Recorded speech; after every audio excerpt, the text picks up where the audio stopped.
the most fearless Roman warrior who conquered hearts and empires. Maximus Decimus and Aurelius' untold saga. Hello, warriors.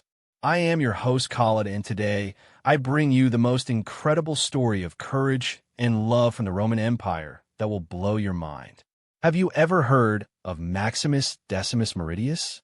Not the movie one, but the real historical figure who single-handedly fought 100 Germanic warriors and won the heart of Emperor's daughter? This is a story so epic that Hollywood never dared to make it. Get ready for the next 12 minutes, because what you're about to hear will make you believe that legends are real. The making of a legend, friends. Our story begins in 167 AD during the reign of Emperor Marcus Aurelius. In the northern borders of Germania, there was a young Roman centurion named Maximus Decimus Meridius. Born in a small village near Hispania, Maximus was not just any ordinary soldier. He was a man of extraordinary physical strength, standing 6 feet 4 inches tall, with shoulders broad as an ox and arms like steel cables. But what made Maximus truly special was not just his physical prowess. It was his heart. This warrior had the soul of a poet, the mind of a strategist, and the passion of a lover. He could recite Virgil's Aeneid by heart while sharpening his gladius. He could write beautiful poetry about morning sunrises and then lead a cavalry charge against barbarian hordes. The Germanic tribes had been causing trouble for months. They were led by a fierce chieftain named Armenius the Terrible, who had never been defeated in battle. This giant barbarian stood 7 feet tall and had killed over 50 Roman soldiers with his bare hands. The Roman legions were terrified of him. One cold winter morning, scouts reported that Armenius had gathered an army of 5,000 warriors and was marching towards Roman territory. The situation was desperate because the main Roman army was fighting in Dacia, and only 500 soldiers were available to defend the frontier. General Lucius Vorenus, an old and experienced commander, called his officers for a war council. "Gentlemen," he said grimly, "we are outnumbered 10 to 1. Armenius is bringing his entire tribe. We need a miracle." That's when Maximus stood up. His blue eyes blazed with determination as he spoke. "General, give me 50 of our best men. I will infiltrate their camp tonight and challenge Armenius to single combat. If I win, their army will retreat according to Germanic tradition." The entire tent fell silent. Everyone knew this was suicide. Armenius had never lost a duel. But Maximus continued, "I would rather die fighting like a lion than live like a sheep. Rome expects every man to do his duty." The impossible challenge that night. Maximus led his 50 chosen warriors on a secret mission. They painted their faces with black war paint and moved like shadows through the Germanic forest. The barbarian camp was massive, thousands of warriors drinking, singing, and preparing for tomorrow's attack. Maximus dismounted his horse and walked straight into the camp. His 50 soldiers formed a protective circle around him. The Germanic warriors were shocked to see Roman soldiers in their midst. Hundreds of spears and axes were raised, ready to strike. "Where is Armenius the Terrible?" Maximus shouted in perfect Germanic language. "I am Maximus Decimus Meridius, centurion of Rome's finest legion. I challenge your chieftain to single combat." The crowd parted like the Red Sea as Armenius emerged from his tent. The barbarian chieftain was indeed a terrifying sight, covered in bare skin, with long braided hair and scars all over his massive body. In his hands was a gigantic two-handed axe that could split a man in half. Armenius laughed loudly. "A Roman puppy wants to die? Very well, but when I kill you, your soldiers will become my slaves." Maximus drew his gladius and shield. The weapon looked tiny compared to Armenius's massive axe. The entire Germanic army formed a circle to watch this epic duel. Torches were lit, creating dancing shadows in the darkness. The battle began with Armenius charging like a wild boar. His axe came down with the force of thunder, but Maximus was faster than lightning. He rolled to the side, and the axe embedded itself deep in the ground. While Armenius struggled to pull it out, Maximus struck with his gladius, cutting a deep wound in the barbarian's leg. The duel lasted for 2 hours. Both warriors were covered in blood, sweat, and mud. Armenius's brute strength was matched by Maximus's speed and intelligence. The Roman warrior fought with the precision of a surgeon and the ferocity of a wild wolf. Finally, as dawn broke over the forest, Maximus saw his opportunity. Armenius had raised his axe for a final, devastating blow. But Maximus ducked under the swing, spun around, and drove his gladius straight through the barbarian's heart. Armenius, the terrible, who had never been defeated, fell to the ground dead. The entire Germanic army stood in stunned silence. According to their ancient traditions, they had to retreat and never attack Roman territory again. The emperor's daughter news of Maximus's incredible victory spread like wildfire throughout the Roman Empire. Emperor Marcus Aurelius himself traveled to the Germanic frontier to meet this legendary warrior. Maximus was awarded the highest military honor, the Corona Civica, and was promoted to the rank of general. But the most life-changing moment came when Maximus first saw Emperor's daughter, Aurelia Marcus. She had accompanied her father to the frontier celebration. Aurelia was not just beautiful, she was absolutely ethereal. Her golden hair flowed like liquid sunlight, her green eyes sparkled like emeralds, and her smile could melt the coldest warrior's heart. When Aurelia first laid eyes on Maximus, she was equally enchanted. Here was a man who combined incredible physical strength with intellectual brilliance and poetic sensitivity. Maximus was reciting Homer's Iliad to a group of soldiers when she first saw him. His deep, resonant voice made the ancient words come alive. Their first conversation took place in the emperor's tent during the victory banquet. Aurelia approached Maximus with a goblet of wine. "General Maximus," she said softly, "I have heard incredible stories of your bravery, but I am more impressed by your love for poetry and philosophy." Maximus's heart skipped a beat. Never had he seen such beauty combined with intelligence.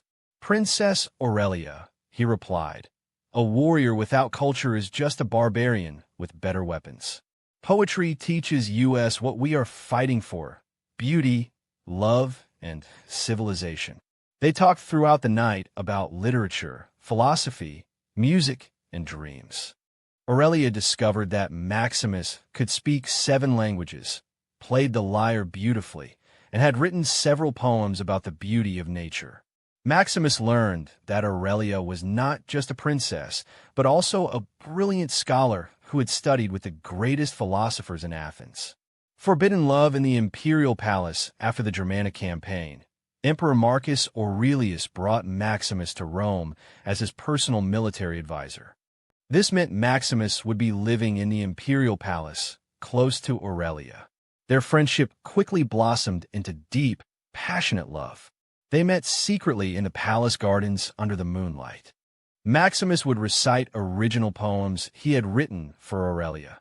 "Your eyes are like the Mediterranean Sea, calm and deep with mysteries untold. Your voice is sweeter than the morning breeze, your touch more precious than Roman gold." Aurelia would sing ancient Greek songs while Maximus played the lyre. They discussed philosophy, shared their dreams, and planned a future together. But they knew their love was dangerous. The emperor had already arranged Aurelia's marriage to a wealthy senator's son for political reasons. One night, their secret meetings were discovered by Commodus, the emperor's jealous son. Commodus had always hated Maximus because everyone compared him unfavorably to the great general. Commodus was weak, cowardly, and cruel, while Maximus was everything a Roman should be. Commodus immediately reported to his father, "Father, your trusted general is having an affair with my sister. He is dishonoring our family." Emperor Marcus Aurelius was torn. He loved Maximus like a son and respected him more than any other man.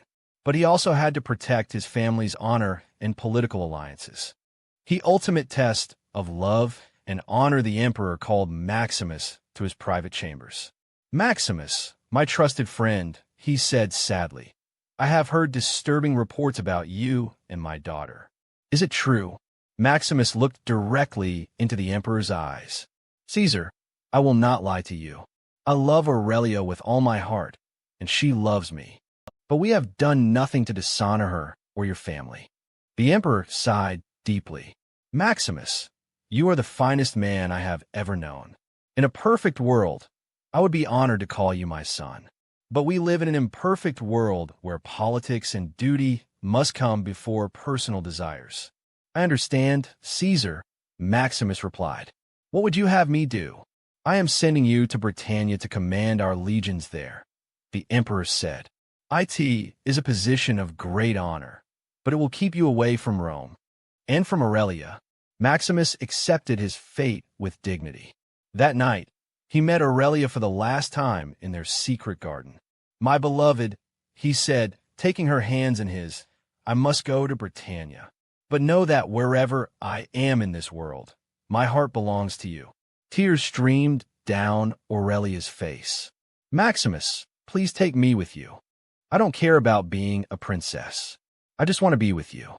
"My darling," Maximus replied, gently wiping away her tears, "if we run away together, it would destroy your father and bring shame to your family. I love you too much to let that happen."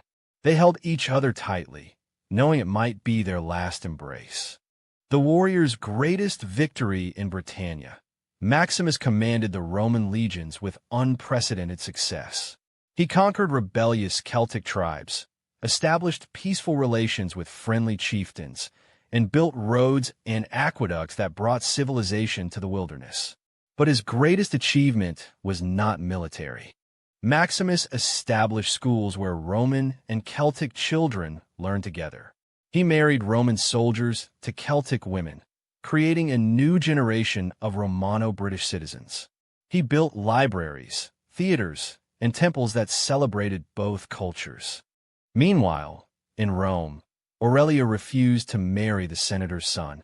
She told her father, "Father, I will serve Rome, Indiana, any way you wish, but I cannot marry a man I do not love. My heart belongs to Maximus, and it always will."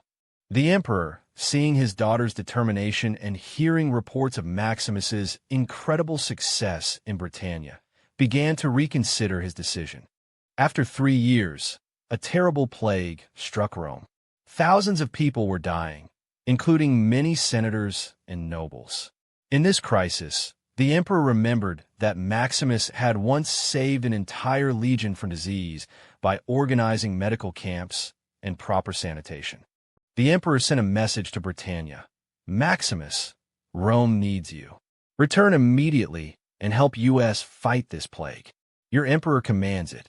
The triumphant Maximus returned to Rome with a team of Greek physicians, Celtic healers, and medical supplies.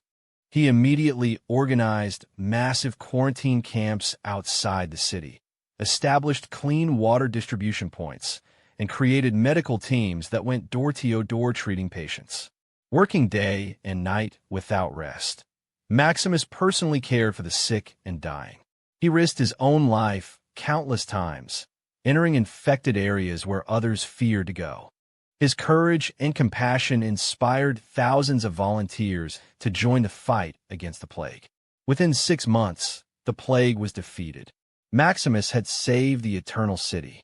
The emperor was so grateful that he called Maximus the savior of Rome and declared a week-long celebration in his honor. During the celebration, the emperor made an announcement that shocked the entire city.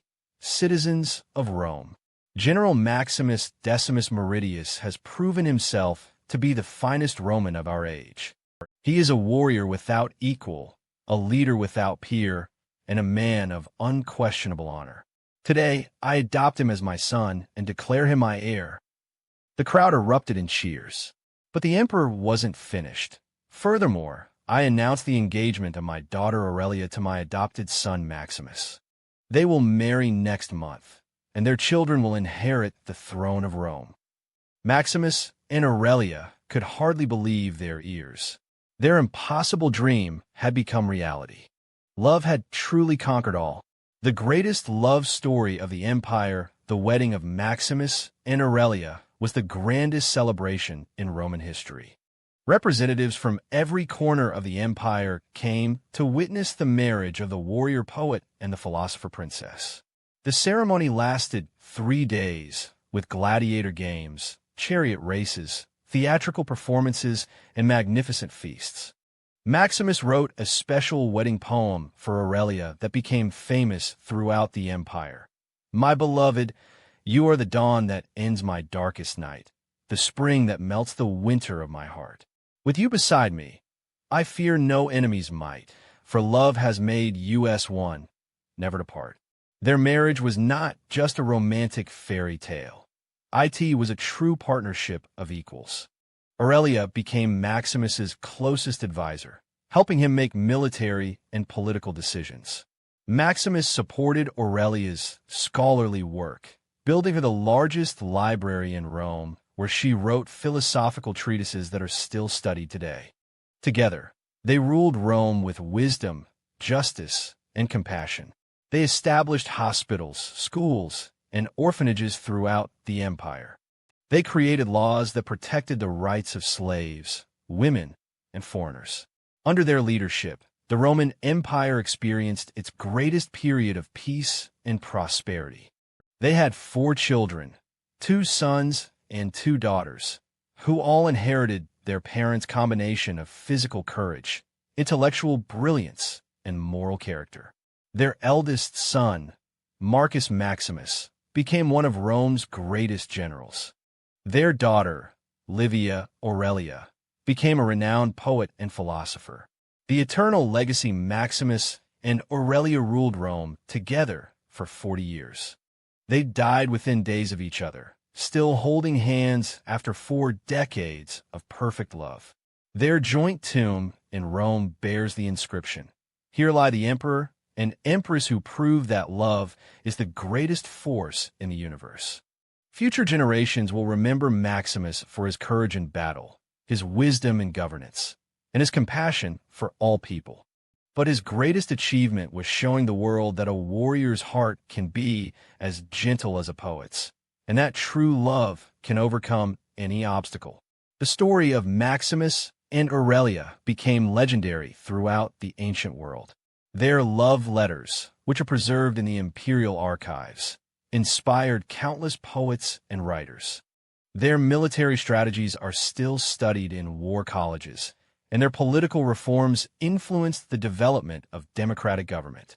But perhaps most importantly, they prove that it is possible to be both a fearless warrior and a tender lover, both a strong leader and a compassionate human being. So friends, this was the incredible true story of Maximus Decimus Meridius and Princess Aurelia, the warrior who conquered empires and the woman who conquered his heart. This story teaches us that real strength comes not just from physical power, but from the courage to love, the wisdom to lead with compassion, and the determination to never give up on your dreams. If this epic tale of courage and love inspired you, please smash that like button, subscribe to our channel, and hit the bell icon so you never miss our amazing historical stories. Tell me in the comments, what quality do you admire most in Maximus? His physical bravery, his intellectual brilliance, or his capacity for love? And do you believe that true love can really conquer all obstacles?